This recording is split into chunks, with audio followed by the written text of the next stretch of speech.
Tinham 4 seitas na época de Jesus, mas as duas mais importantes, as que têm mais peso, tanto para a história de Jesus quanto para a história geral, são os fariseus e os saduceus.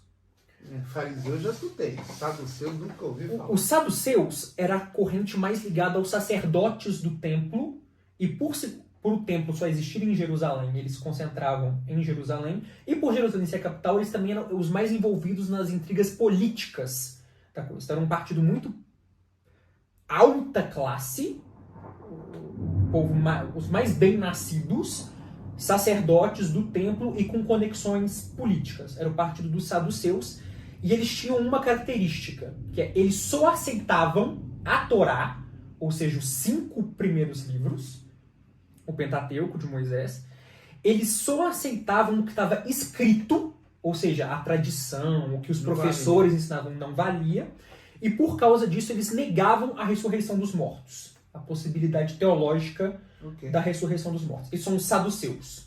Os fariseus eram aquelas pessoas que, apesar de serem extremamente rigorosos com a aplicação da lei, aceitavam todos os escritos que hoje compõem o Antigo Testamento.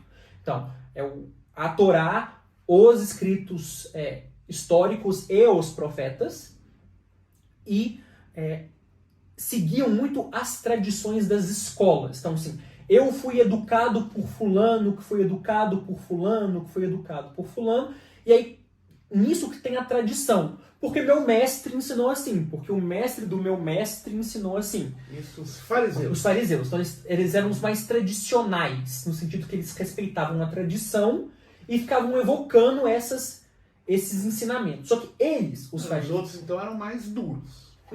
Eram mais duros no núcleo duro.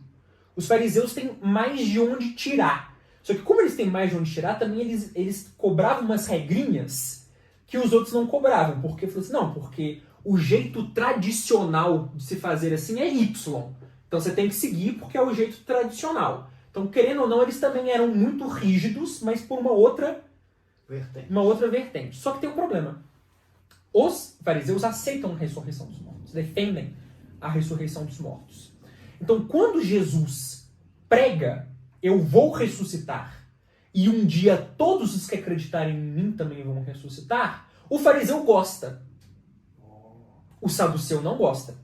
Então, tem alguns episódios da vida de Jesus que os fariseus meio que defenderam Jesus dos saduceus. Então, assim, é uma dicotomia, porque Jesus xingava muito os fariseus, assim, vocês são hipócritas, vocês pedem 1 trilhão de leis, vocês mesmos não cumprem, né? Vocês ficam inventando coisa pro povo seguir que não tá nos escritos inspirados por Deus. Então, assim, é engraçado porque tem alguns fariseus amigos de Jesus e tem os fariseus que Jesus entra em embate.